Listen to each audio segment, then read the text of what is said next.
چھبیس مئی 1908 کی شام جماعت کے لیے ایک المناک شام تھی۔ سیدنا حضرت اقدس مسیح موعود علیہ السلام اس دار فانی سے رحلت فرما چکے ہیں، اور آپ کے صحابہ کرام مارے غم کے مسجد مبارک میں سرب سجود ہیں، اور ان کے رونے اور آہ و بکا سے اس مقدس بستی کی فضا سوگوار ہے۔ ایک طرف اپنے پیارے آقا کی مفارقت کا صدمہ، اور دوسری طرف ایک خوف کا ماحول کہ اب اس جماعت کا کون والی ہوگا۔ آئے بھی اور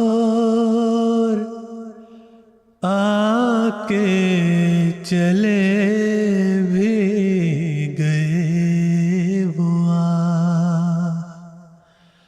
ایام سعد ان کے بسرعت گزر گئے۔ سیدنا حضرت اقدس مسیح موعود علیہ السلام کی وفات کے بعد خدائی تصرف کے تحت پہلے سے ہی تمام لوگوں کی نظریں حضرت مولوی حکیم نور الدین صاحب رضی اللہ تعالی عنہ کی طرف تھی۔ ممبران صدر انجمن احمدیہ حضرت خلیفۃ المسیح اول کی خدمت میں حاضر ہو کر آپ کے سامنے یہ درخواست کی کہ آپ حضرت مسیح موعود علیہ السلام کے خلیفۃ المسیح الاول کی منصب پر فائز ہوتے ہوئے آپ جماعت کی بیعت لیں۔ آپ نے فرمایا میں 2 نفل ادا کروں گا، اس کے بعد جواب دوں گا۔ 2 نفل ادا کرنے کے بعد آپ نے فرمایا چلیں اب ہم اسی جگہ چلتے ہیں جہاں ہمارے باقی بھائی ہمارا انتظار کر رہے ہیں۔ مقام ظہور قدرت ثانیہ میں آپ تشریف لائے۔ اس وقت آپ نے ایک دردناک تقریر فرمائی کہ دیکھیں میں کبھی بھی امامت کا شوقین نہیں رہا۔ امامت سے مراد نماز کی امامت۔ شروع میں نماز کے لیے امامت کرواتا تھا، بعد میں حضرت مولانا عبد الکریم صاحب رضی اللہ تعالیٰ عنہ تشریف لے آئے اور ان کے سپرد یہ کام ہو گیا۔ اب بھی مجھے کسی خلافت یا امامت کا شوق نہیں ہے، لیکن اگر آپ مجھ کو ہی یہ ذمہ داری دینا چاہتے ہیں تو سن لیں، بیعت نام ہے بک جانے کا۔ آج کے بعد جب آپ میرے ہاتھ پر تجدید بیعت کر لیں گے تو آپ کی اپنی مرضی نہیں رہے گی۔ چنانچہ 27 مئی سن 1908 عیسوی کو اسی مقام پر تمام جماعت نے بالاتفاق آپ رضی اللہ تعالی عنہ کو سیدنا حضرت اقدس مسیح موعود علیہ السلام کا پہلا جانشین منتخب فرمایا اور آپ رضی اللہ تعالی عنہ کے ہاتھ پر بیعت کی۔ ناظرین، یہی وہ مقام ہے جہاں پر قدرت ثانیہ یعنی خلافت علی منہاج النبوت کا ظہور عمل میں آیا۔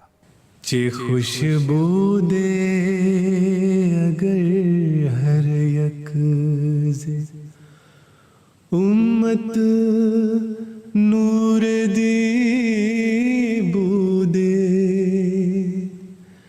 ہمیں بودے اگر ہر دل پر از نور یقین بودے۔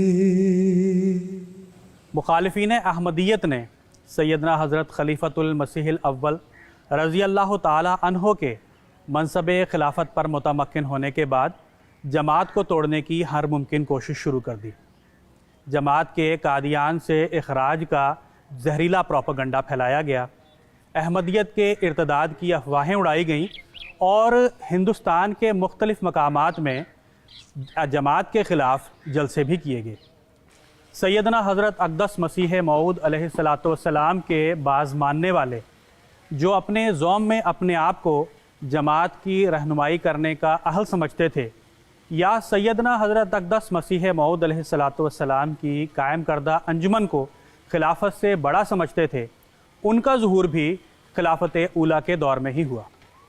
ان افراد نے سیدنا حضرت خلیفۃ المسیح الاول رضی اللہ تعالی عنہ کی بیعت تو کر لی تھی، لیکن آپ رضی اللہ تعالی عنہ کے عہد مبارک میں مسلسل 6 سال جماعت میں خلافت کے خلاف ریشہ دوانیاں کرتے رہے۔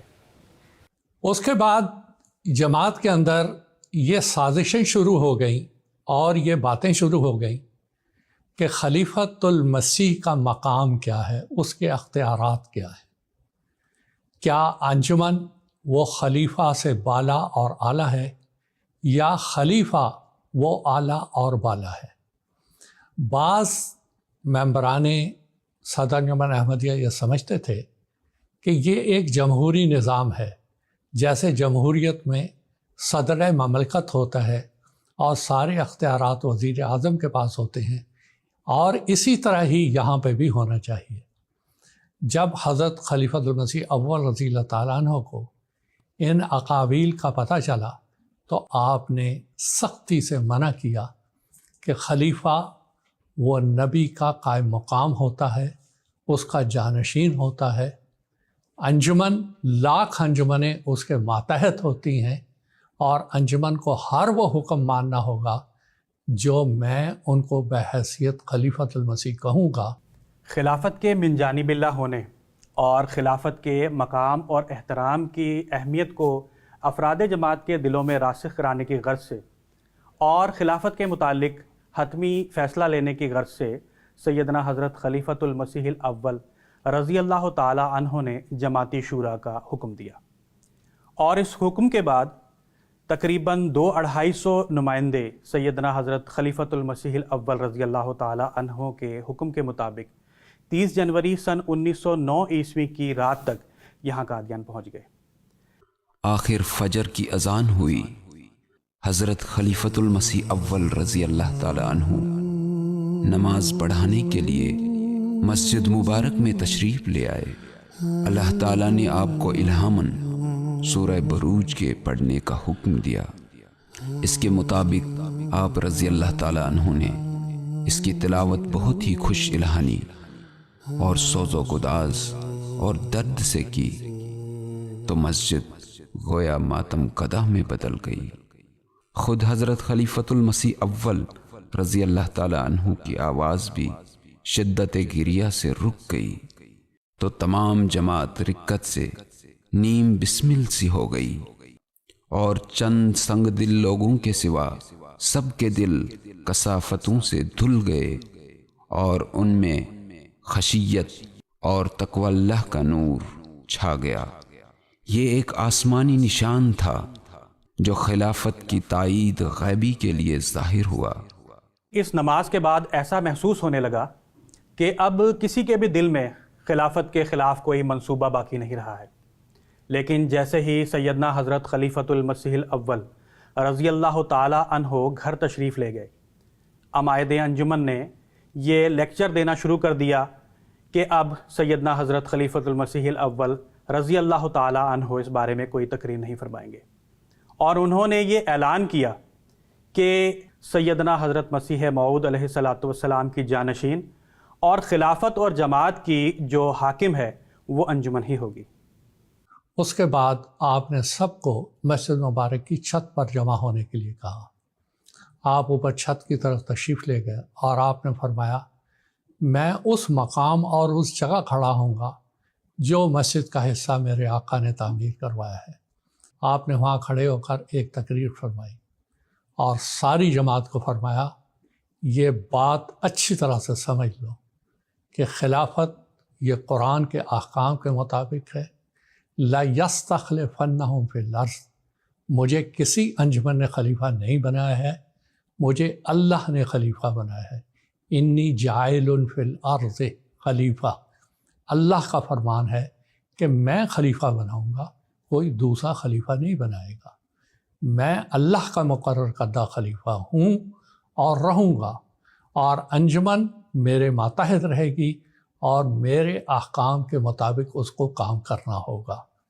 بالاتفاق سارے افراد نے اس بات کو قبول کیا، اور وہ افراد جو آپ کے خلاف باتیں کر رہے تھے، آپ نے ان سے اثر نو آپ نے بیعت لی اور ان کو سمجھایا کہ جو نصائح میں نے ابھی کی ہیں اس کے اوپر پوری طرح کاربند رہیں اور اس کے اوپر عمل کریں۔ اس کے بعد بھی جماعت کے ایسے حالات بنتے رہے کہ کچھ لوگ پھر بھی یہ سمجھتے رہے کہ صدر انجمن احمدیہ انتظامی لحاظ سے خلیفہ وقت سے اعلیٰ ہے، لیکن حضرت خلیفۃ المسیح اول رضی اللہ تعالیٰ عنہ اس کی سختی سے تردید کرتے رہے۔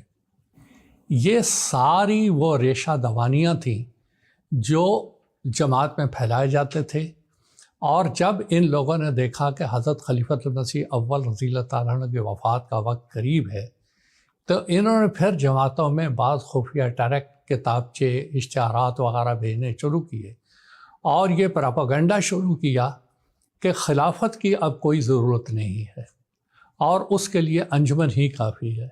حضرت خلیفۃ المسیح اول رضی اللہ تعالیٰ عنہ آخر وقت تک اس کی تردید کرتے رہے۔ مقام خلافت کی عظمت کو قائم کرنے کے سلسلہ میں آپ رضی اللہ تعالیٰ عنہ کا جماعت پر اس قدر احسان ہے کہ اسے فراموش نہیں کیا جا سکتا۔ آپ رضی اللہ تعالیٰ عنہ نے اپنے اس عظیم کام سے آنے والی نسلوں کے دلوں میں خلافت کا احترام بٹھا دیا اور بتلا دیا کہ خلافت جماعت کے پاس خدا کی جانب سے ایک دیا ہوا عظیم الشان انعام و فضل ہے۔